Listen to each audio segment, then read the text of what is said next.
ezocansi on Indaba njalo ngo-7 kuya ku-8 p.m. So leso sikhathi Thursdays at 7 we talk sex matters with Dr. Mthembu. Sithatha ke calls as well and nama voice notes as well as ama questions from socials. Lo hlelo alungele abancane so sizoba khona for the next hour sikhuluma ngendaba ke zocansi with udokotela. So yiba njalo njengolwesine from 7 to 8. Hello doc, welcome to Kakasi. Yabonga Mthiyane. I feel welcomed. Welcomed. Okay. That wasn't meant to come out that way. Come out that way. Keep going. Yes, keep going. Mthiyane ngibingelela bonke abalaleli bethu. All right. Tell me, umuntu nje ekudalweni kwakhe. Yes. Indlela abukeka ngayo ngomsombuluko iyafana nendlela abukeka ngayo the following day or a day after a weekend or Thursdays or azazi kahle ukuthi hayi ke ama Fridays yinsuku zami lezo or ama Thursdays or Thursdays. Yeah. No, akufani obviously. Yeah. So if kukuthi ade izinto singahambi kahle sex wise kuswela siqala isonto so le show kumele ukuthi izama ukushintsha izinto. Yes, absolutely. Futhi yashintsha izinto. Ingakho now yes. Yeah, yashintsha itone. Yeah, yashintsha itone. Sure. Now udokotela ethi insuku ayifani so namhlanje kumele ke kushintshe zonke izinto. Yonke into ayifani, same as we spoke about it last week, you know, when you make love, you won't always come the same. Orgasm ayifani. So different stimulations you go through into ezingafani. Keep exploring during yourself. The day. Yeah. So hlala push her to the next level. Keep just blowing yourself further. And blow your man as well. Yes, and right. Sure. Okay. So now finding the right partner is one of the most important things umuntu azenzayo nje empilweni yakhe. But in all probability you'll find ukuthi you go through significant relationships before uthole lo muntu that you can't live without. Regardless of how you get to that place, when you feel ready to commit to someone else for a lifetime, kuhlale kune essential need nje to establish basic understanding. Yona futhi like guide no partner wakho ku relationship yenu. So namhlanje yona ndaba esibukayo ke leyo. Things to consider when committing to a relationship. It's a decision ozoyithatha and mhlambe there will be kids involved, but it's a key decision okumele umuntu ayithathe. Mhlambe doc asiqale la khona ekutheni sometimes umuntu uyitshela ukuthi uyamazi umuntu until back disappointed. You see the real him or real her, right? Yes. What does it take to try and understand the person uculiseke uzanelise ngaye before usho ukuthi hayi ke lo muntu ngiyacommit again? You know, Alex, I think first and foremost, many a times singena ngama relationships hoping ukuthi I relationship izokwenza uphelele and to feel complete and uthole your other half okusho ukuthi awuphelele ngaphandle kwakhe. Yes. And nokuthi lo muntu uzokugculisa and akuneze ukuthula. So when loma expectations ku relationship engasafezeki ilapha inkinga ziqala khona Alex ngoba usuke wena unama expectations athize nge relationship uthola ukuthi mhlambe they weren't even communicated to the other half and out of kuzo zonke izikhathi Alex ikey kuko konke ku relationship will always be communication ngoba even before senifika kulelo zinga lelo lokuthi senifuna ukufika to the next stage ku relationship yenu there's many things okumele niz communicate that will take you forward to the next stage and I would like us Alex ukuthi separate lezi zinto ngoba ziningi. Now some of them are about the relationship itself but interestingly so amanye is about a relationship nawe. So about uwedwa. Yes. So which is taking me back lento ukuthi ungacabanga ukuthi upartner wakho uyena uzocomplete, be complete so that yena abe ucherry on top of a complete cake. You know, not ukuthi uyena or the other half of the cake. So yes, some of them are about the relationship, some of them are about you, but more some of them are about sex. Sure, it's about you and about sex. The topic yethu namhlanje izinto kufanele uyiconsider before ucommit kumuntu kwi relationship. Nange udokotela ethi well, your relationship yona itself communication and then second point ebalekile I relationship yakho wena wedwa. Yes. Ungathanda ke ushare nathi ama experiences akho nama questions or give advice. The number is 0861 596 596 or lama videos uyawathola by the way kwi website yethu kakasiworld.co.za nama shows lawa sedlule and usilalele right now kwi podcast nayo futhi ungayithola ku kakasiworld.co.za. I will ask you also to go to our Facebook page Indaba with Alex la uzothola khona ama videos and images of this very show. Now dokotela, there are people abagood ekufihleni imfihlo akuthule nje umuntu nama secrets umuntu azenza into angasiyo and esingisiye sithi the signs are always there so imaphi lama sign lawa that one can look out for mawufuna nje uscrutinize umuntu I-character yakhe. You know, when you talk about signs, ngiyathanda Alex uyithatha back to I-background qala being the first sign you know of getting into a relationship. To go forward you must know background yomuntu lo I-background yakhe lo muntu le.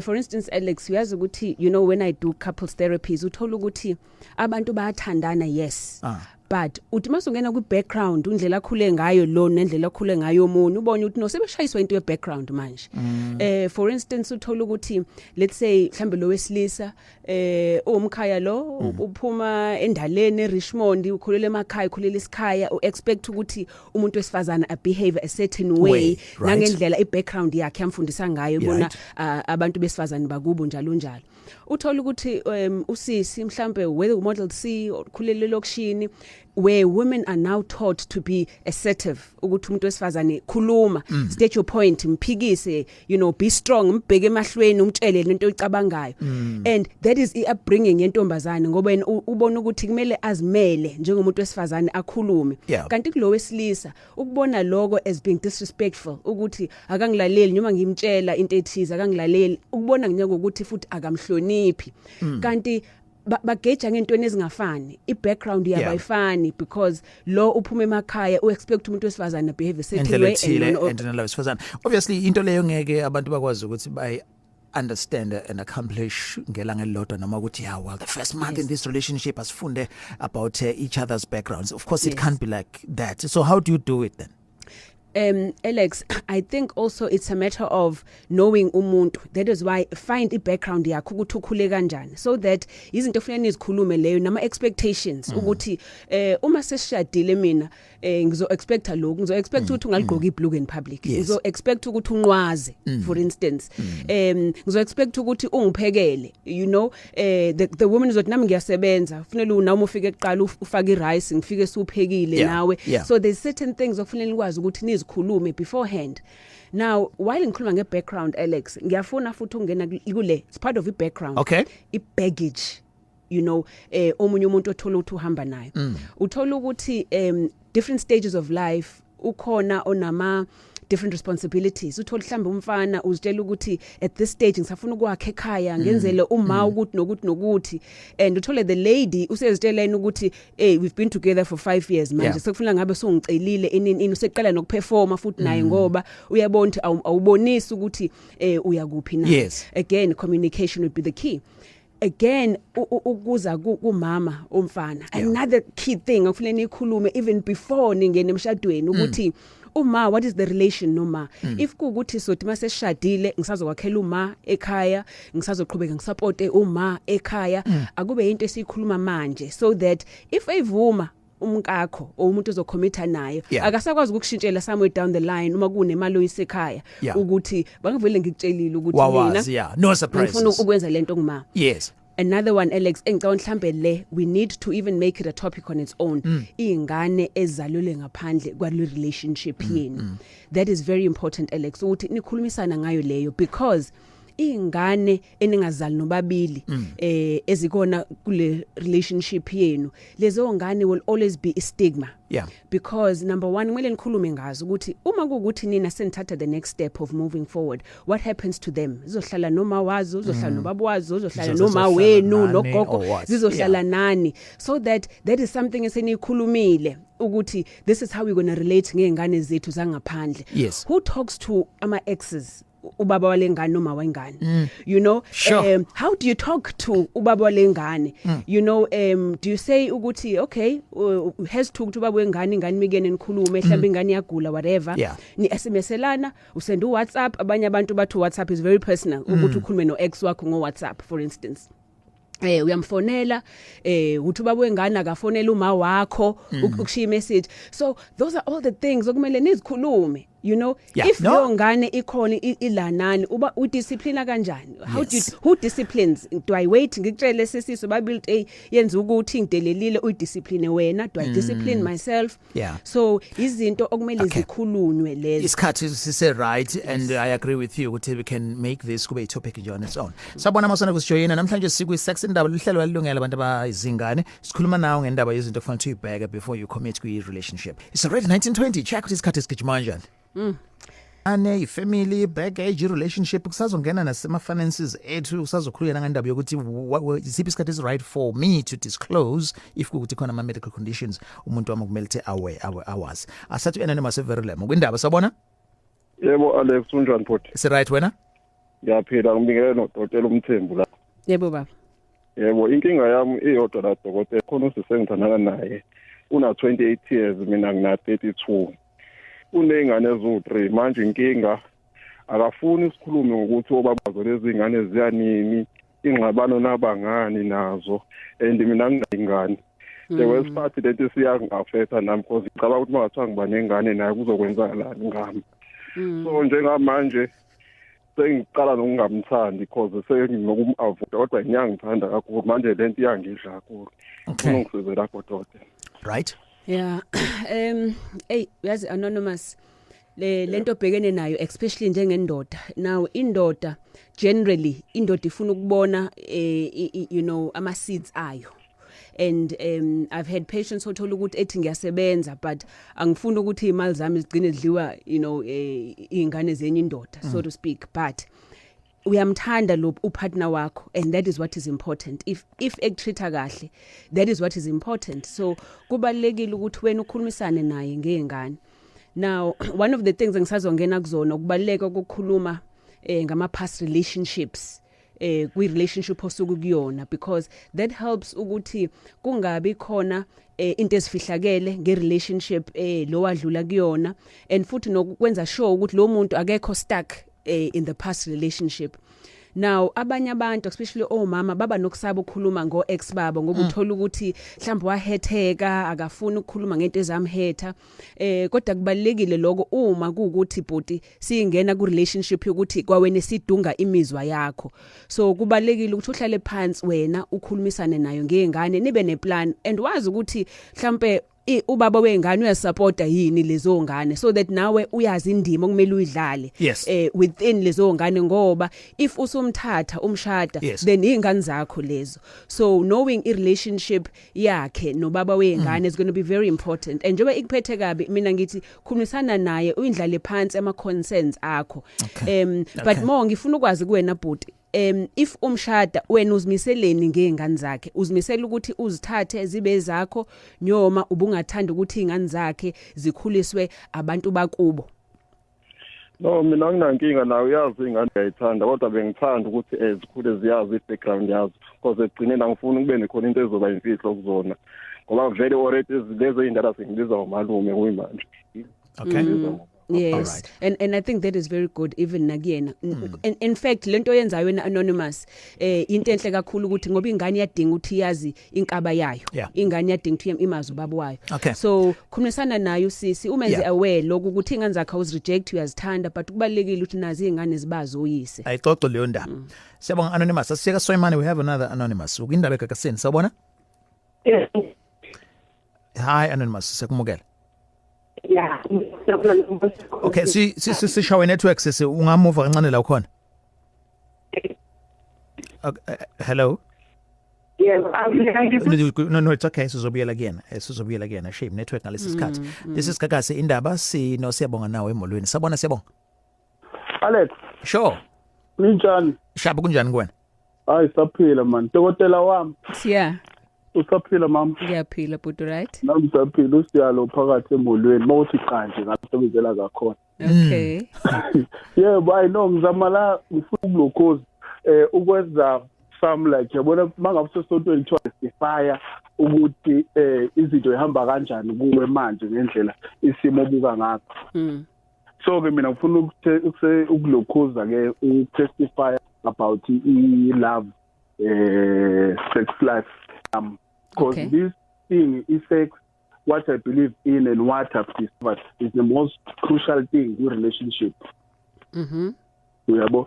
So ke kubalekile ukuthi partner wakho umazi. Since mina ngomuntu wesilisa khona izinto esengidiscoverile ngiyaqala ukuthi umlalelo ulalele manje ngingamsiza esekhaya lapha uNtomzodwa ngiyabelieve ngiyacabanga ukuthi kunama parts awu3 akuyena.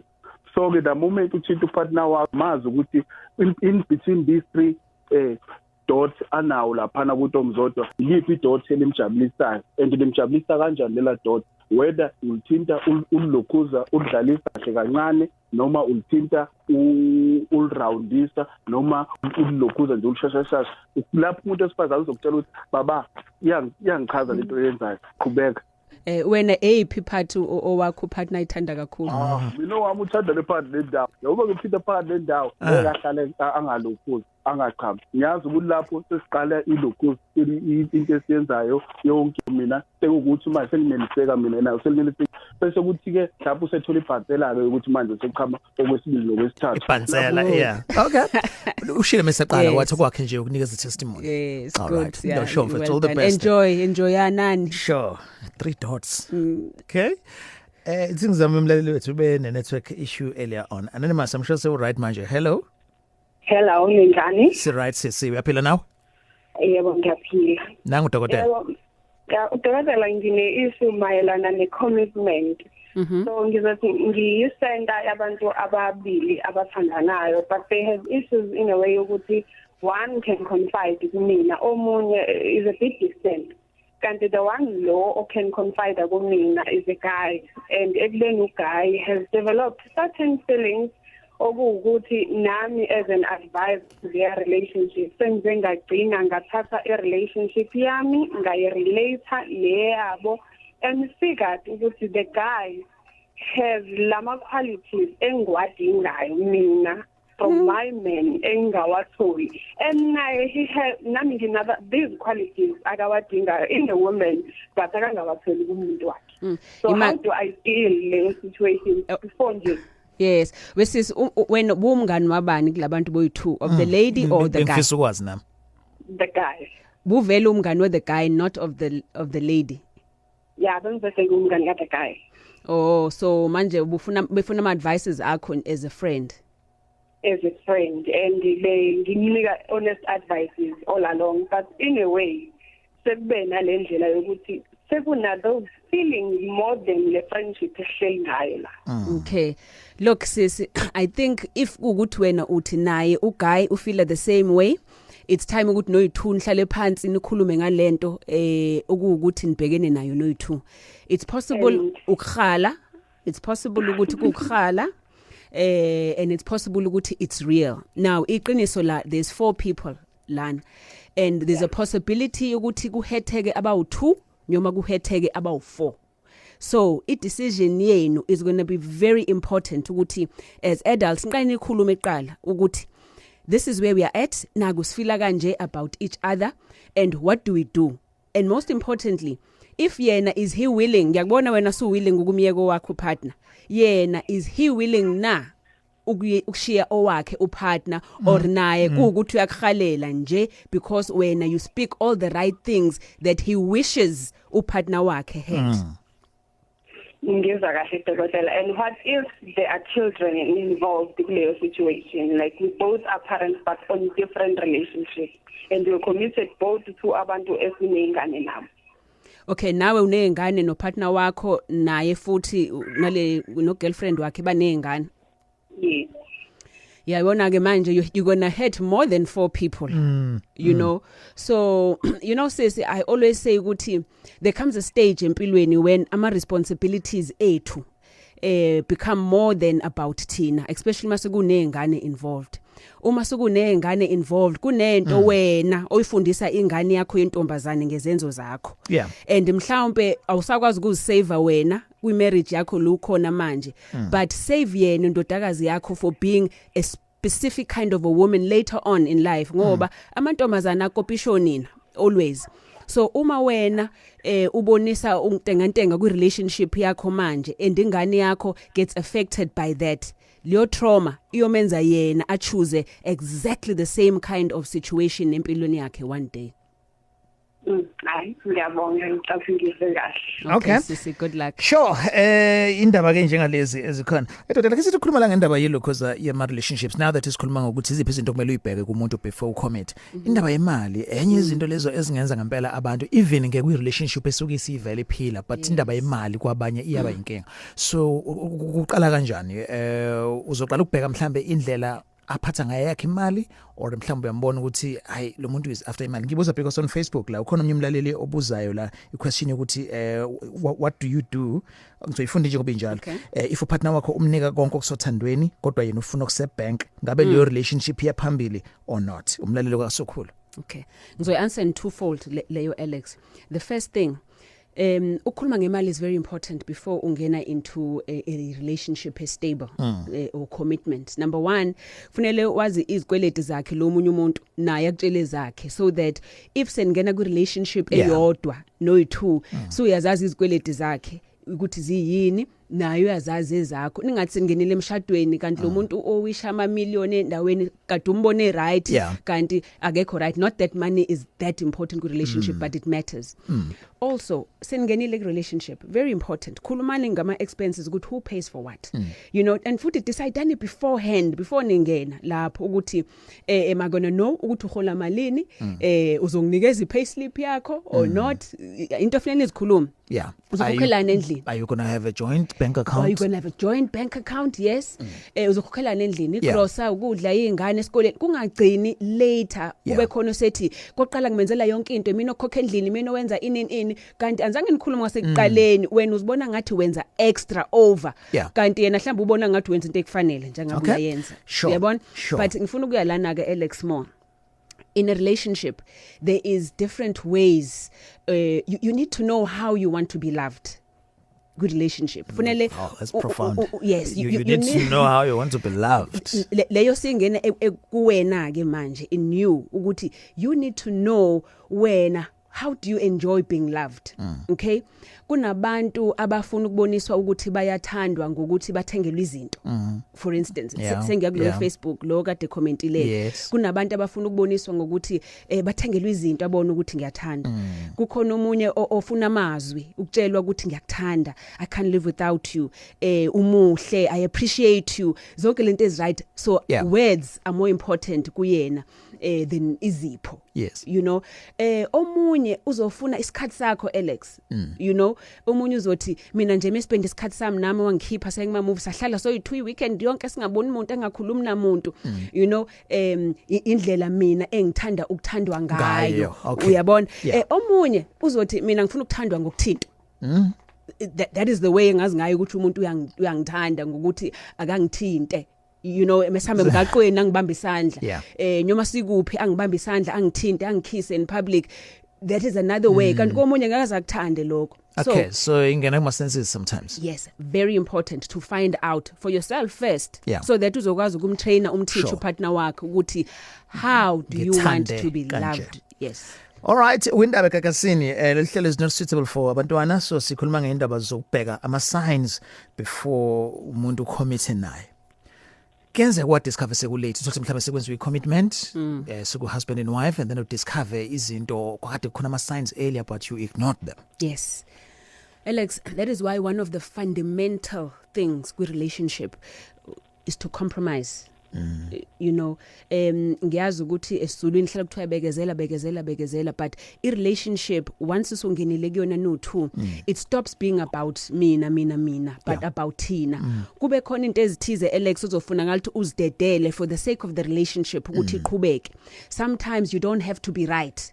You know, kunabantu who always want to be right all the time nokuthi if ese right ufuna ukubonisa ukuthi ngikutshelile ngihlale ngiright njalo nangelinye ilanga ngakutshela. Of course amadoda ke well I'm being general angeke ayithande le nto. Yes, you know, which is actually, you know, in medicine they call that communication style. Even in psychology, communicate. What is your communication style? Zazi kwa wena ukuthi uyinhlobo enjani yokucommunicate ngoba kwaloko ukuzazi wena kuzokusiza ukuthi wazi ukuthi umuntu ozoba naye umuntu onjani. Now when it comes to communicating Alex, kunabantu othi sinikhulumile udaba ukhuluma azithulela ngasho lutho du passive lo muntu futhi kuba ngathi akaze kwenzeke lutho you know uze kuba ngathi ungamshake say something isho something khuluma usho nyoma yini azithulele nje umuntu anga comment loyo upassive kube sengathi into ayikho ikho kube khona ke lo othi nyoma ethula kodwa uthula nje une grudge ukuthi ngizombamba one day ngithulile nje manje but ngiyazi ithi sivele indaba usevela ngokuthi athi you know ngakutshela ngoba ufuna ukuba right kuyabona kube khona umuntu menixoxa naye Alex akafuni nokuzwa nyoma uthi uyakhuluma ipoint yakhe ufuna kuzwe yena hey ngimino right mina kuyabona mase kuba khona lo othi men communicator nakunika chance ukuthi ukhulume nawe akhulume so loyo umuntu okwazi ukunderstanda ama rights akho and akwazi ukuwasho naye awakha ama rights so labantu abayi3 should work towards ukuthi babe kulo muntu lo yes okay I think I'm one such person I've given you 2 minutes ukuthi ukhulume angizange women power yes angizange ngikungene it's 2 minutes long Alex 2 minutes it's a long quickie 0861596596 mawuthumele voice note 0646245378 voice note yakho yenze nje ibe shorter than 30 seconds and singayizwi radio ngemove right Alisa sawona yeah Alex njani ngiyaphila kunjani ngiyaphila good yes nangithi ake ngingena ku topic le enkhuluma ngayo namhlanje all right ngena yeah ngithatha njengomuntu omusha nje ngiyajabula futhi ukuthi ngiyazithinta izinto ezinjalo to ama relationship sure so to me ngifuna ukukhuluma nje relate mina as a young person yabo because vele singena kuma relationship ine baggage which they had to have in Palestine nayo to my previous relationship so Alex into esebenzayo actually ukuthi kubudlelwano nabo I think you must be open up before marriage into vele sijabulisa kakhulu ukuthi nje siyakhomisa sifole umshado siyoshada after that umshado wethu awulast because sifuna ukuqala sikhulume after sishadile which is totally very wrong so if mina yangisebenzela ukuthi when ngingena ku relationship vele bese nginayo ingane ngaphandle yabo then mangiza nengane yami ngaphandle and I met this guy and I was clear ukuthi mina ngithanda ingane yami oqala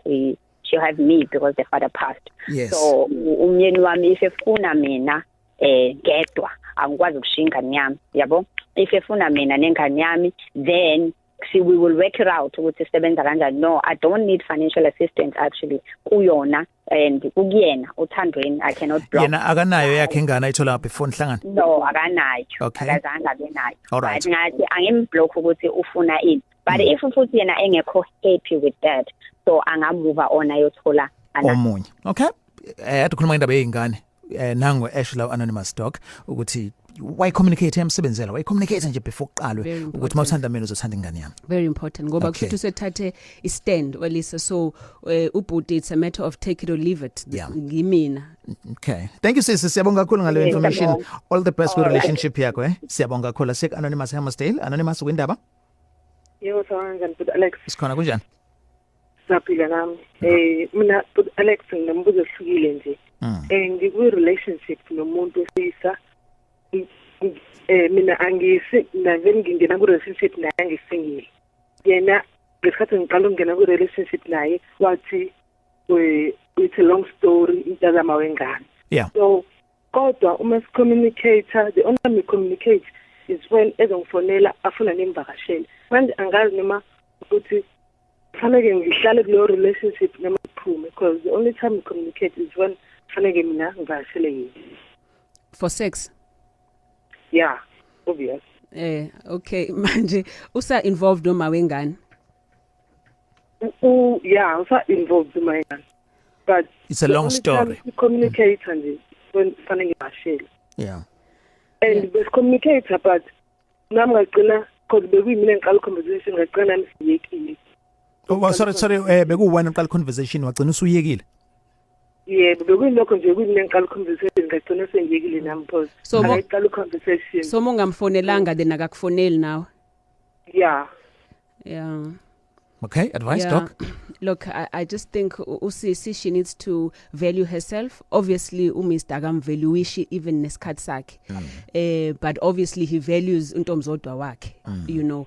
So I think sisi, if a man is not able to take a stand ngawe, whatever that stand, whether uyakuthatha or akakuthathi, he's not man enough. And I think it's time for wena, since wena vela to communicate aqale relationship, you need to make that stand for yourself manje and walk away. And really for me the signs are saying walk away. If ekufuna he uzokwenza ushintsho lokuthi akuthole back. Okay. Ngana ungaba anonymous. Good luck sikufisela inhlanhla ngisho uyizwa le show dokotela. Asike nakuma voice notes. Anonymous asiqale kuwena. Windaba hello. Alex ngidokotela. Sure. Yazi topic yenu yanamhlanje yangithinta ngazi ngathi but mina ngithandana nomunye umuntu abo. Lo muntu lo ingane yakhe inonyaka and mina ngiyasebenza lo muntu akasebenzi and esikhathi esiningi mina omenze lezi zinto abo so njengoba ngimenze lezi zinto nje ngiye ngimnike nemali yokuthi ahamba ayobona ingane ihlala kababona and I'm being judged for doing that inkinga ngami lo muntu ngiyamthanda. Sawona but Alex nodokotela mina wami umbuzo is kind of crucial lo kama Musa usegoli ngilalela ngisegoli. Umbuzo wami ukuthi umthemba kanjani umuntu onganaqiniso nje kodwa ngezinto ezilula mhlawumbe akafuni ngefoni yakhe yabona into ezifana nalezo uyibreaka kanjani that cycle because it keeps on happening yabo. Hi but Alex ukhuluma noBashila lona mina bengicela ukubuza mina ngithandana nentombazane inengane zethu kodwa mangimcela ukuthi angizalele ingane yena akafuni ukuthi angizalele ingane angazi mina ngenze njani ngempela kodwa ngiyayithanda le ntombazana. Okay. Sharp. Sure, siyabonga. Dokotela ngizocela nje ukuthi ube brief kakhulu kule response. Siqale umlaleli wethu lo qala. Bekhuluma ngendaba ukuthi employed usisi is not, he even supports ukuthi abone ingane. Ukuthi understand ubethini if he's being judged. So mhlambe by family yakhe. Bengicabanga lokho nami ukuthi khona abantu abaseceleni abamjajayo but yena inhliziyo yakhe kulo muntu. Yes. And I think kumuntu wesifazane uthanda ingane yakhe you become everything kuyena. So if ubhuti naye ethole lo thando ngempela naye nje obelikhipha nje kumuntu wesifazane loyo then he must go for it. You know, don't listen to what people are saying. It's about nina no too egcineni uyabona. Yeah. All right, cool. And then bese kuzoba uMusa la eGoli. uMusa uyasho ukuthi he wants to break the cycle and I think for me why ubreaka into obvious ukuthi if kuyi cycle lento lukuyenzeka njalo yokuthi lo muntu ufihla ifone wenzani obviously kunento ayifihlayo. Uyabona so izimisele ukuthi kunento lapho so kukwena ke whether you want to keep breaking the cycle uyimele leyo nto liyenzeka over and over or you take a stand whatever that stand is. Take a stand whatever that stand is. That I hope is loud and clear. And then uBashila ke lusisi nengane zo2 but afuna ukungizalela mina. Look I communication mhlawumbe usisi ufuna mshade really if esenengane zo2 already uyasho ukuthi angifuni ukuthi ngizalele enye indoda futhi ngingashadile so mhlawumbe akasho nje usisi ukuthi ngishade kuqala nami ngizokuzalela naye kodwa uBashira kufanele azi ukuthi ingane uyifuna ngoba ifuna ngempela or noma ecompete nalezi ezivele zikhona na. Okay, so a conversation ayizukuba about ingane. Yes. Kuzoba nje ukuthi ifuture yethi kuphi njengoba usho ke egcineni ukuthi is it about ingane ngoba uyifuna noma ufuna ukuthi compete noma ufuna ucompete nalezi ezikhona. Okay. Indaba eGagasini and sibale semoyeni njalo njengolwesine from 7 to 8. Yes, usino dokotela and sithatha ke nama calls ku 0861596596. Right. Now, doc asikhuluma ngendaba le ye medical reasons, okay? Wena udokotela. Angeke ukuthi relationship iseyintsha nje then umuntu uya disclose ukuthi by the way I'm on chronic medication ngithatha ama ARVs njani angeke be conversation engaba comfortable but if sekukuthi ke sesifuna ukucommit nalo muntu there needs to be a way lento ezocommunicateka ngayo. Very important Alex because if ungayi communicate leyonto people feel cheated agcina umuntu akade vele ezohlala nawe ngokuthi uyamasu naleso sifo agcina esedoja kuba ngathi that's the reason why ukuthi awumtshelanga you know kanti ubezovela kubonisa from the beginning nje ukuthi unjani. But also Alex, I think we pay so much attention ku HIV as if HIV is the only disease okumele sibe worried ngazo, and yet HIV is manageable. Uma une HIV ukwazi nokuthola ingane and live the normal life you are meant to live. Kunezifo wanzocansi ezikwenza ukuthi awusakwazi nokulenza ukucansi manje ngoba unezilonda and ziyathelelana. You've had herpes before, syphilis or gonorrhea, une drop, izinto ezikwenza ukuthi ungasalenzi kwacansike loloke, you know, because of them, which are more severe than HIV. So do you disclose, do you not? Very important ukuthi disclose. You know, kunabantu labathola njengoba sike sakhuluma before about lamaqhuba abakhona either kuntomzodwa or kulona ipeni laba ngathi abanamanzi. Very important to disclose leyo nto because it's contagious. Uzomnika lo muntu whether awunayo manje or later but uzomnika. But also Alex, talking about the medical part, even for women, it's important to disclose kumuntu if ukuthi kube nawa nenkinga esinyeni, because one day uzofuna ingane nawe usegcina sethatha umunye umfazi ngoba ethe ufuna ingane kanti nezinto kade fila ngabe nizikhulumile beforehand. Imake Alex, before I go sisuka lapho, medical reasons ubokwazi ukuthi if upartner wakho kunesifo esithize esikhona emndenini wakhe, even ushukela, even iBP, le isifo senhliziyo, isifo sokuwa, isifo sokhanjelwa ingqondo, zonke lezo zifo, each time uzocommit na anybody ubokwazi ukuthi uzoyizala nawe leyo nto. No, their family. Yes, knowing your family history. Zimisele wazi ukuthi, for instance, if wazi ukuthi kunomuntu kubo ogula ngengqondo or onjani, zimisele ukuthi possible now uzozala ingane njalo futhi. Okay, even go high blood pressure. Yes, All right. Did you know that? Well, eye-opening. Hi. Kunjani baba? Sure, kunjani kwena? Hayi impela kuyaphileka. Sure. Cha, webuda Alex nodokotela. Ake sigxileni entweni etheni thina sabantu besilisa, number 1 ake siye kuba namanga. Amanga kanjani na? Kuma beingane ngaphandle ngizobeka kanjalo. Ithina esicomplicator i-relationship osokuyona and wena sokuletha kungabi nokuthula kwe-relationship ngokuthi uma sohlukene noma wengane usune current relationship musu sabusamthinta phela uma wengane lapha ya eMzansi account because uzobe usamnikela ihope ukuthi umuntu ovimbe ukuthi wena amene yena buye ilo osobe khona currently. Lonto le isi create into ethi ke relationship yakho ayikusaba mnandi sekungabi sokhona nokungathembani. Okay. Absolutely. Ngisho ukuthi le topic lo mawe ngani funa kube topic on its own. Yes. But yes. Yeah, well kodwa ke uthi ungathembeki amanga akubantu besilisa well nakhona kubantu besifazane. I know mhlambi is basing it on the experience. Both sides. Good advice though. Yabona le uzema ngabe soqhubeka ulala naye umnikeze hope ukuthi kusanda phinde kukhutsheke. Yeah, but angithi mainly some of them usukenzela ukumthulisa. Mefuna imali engane inine kubangela umsindo ngizokubopha belale naye athule. Okay. All right. No, thank you Putisebo. Sure. Thank you. Okay, baba. No, sure. All right, sharp. And then asithathe uzama iMaryspec. Hi. Sanibonani njani? Siphilile wena? Ngiyaphila, ngiyabonga bese ngibamba umoya ngithi ngikhuluma. Sorry. Le topic enikhuluma ngayo yengane yo ayivi ibisongo mina ngikiyona. Ubaba kami sishadile. Unabantwana abayi3 engamfice nabo. Sathatha oyedwa wakhe sahlala naye. So nganokumthanda engakafiki kwazi ukuba uyafika sihlala naye. But manje ikhanda angisamfundi indlela izinto azenzayo and seloku ngahlala naye uma wakhe mazi ngishebusweni angikaze ngikhulume naye. Senihlele for isikhathi singakanani? Wafika la kwaku 2005. So it's more than 10 years. Ifika umntwana. Intombazane noma umfana? Umfana. Okay. Uma wakho kumazi mina kwakhe ngimazi nengifonele ngithuka. Sure. Advice doc? Yeah.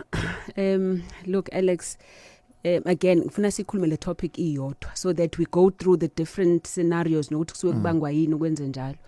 But sisi isikhathi esiningi the fact that umama wengane uyamthuka, that means umama uyamthuka futhi usisi nasenganeni. which then makes ingane ukuthi noma ihlala naye kodwa izomreactela because uma wayo okuyena oclose enhlizweni yakhe then usisi lahlala naye ibhlungu inhliziyo ingane ulozibona help uma wayo always so njobe emthuka uyamthuka nasenganeni that is why ingane sigcina simperformela as well indoda kumele ukuthi izama uqondisa izinto as advice. Yeah, but ukuthi sometimes ingane they don't show their true colors kubaba babo or mekhona ubaba a pretend ukuba yenye into unidmeni nobabili as a step. Let's make a topic on its own then yes, as a baby so. mama. I think so. Sure, we'll do it. Thank you anonymous. Right, Tutukane Mthiyane sawan? Hey, Mr. Mthiyane njani? Sure, Tutukane. Awusingenile indumandumane bakithi asikhulu elilizi ingonyama. Sure, but siyabonga. Umnisi wevula bakithi ngibingelele Dr. Mthembu. Siyabonga baba.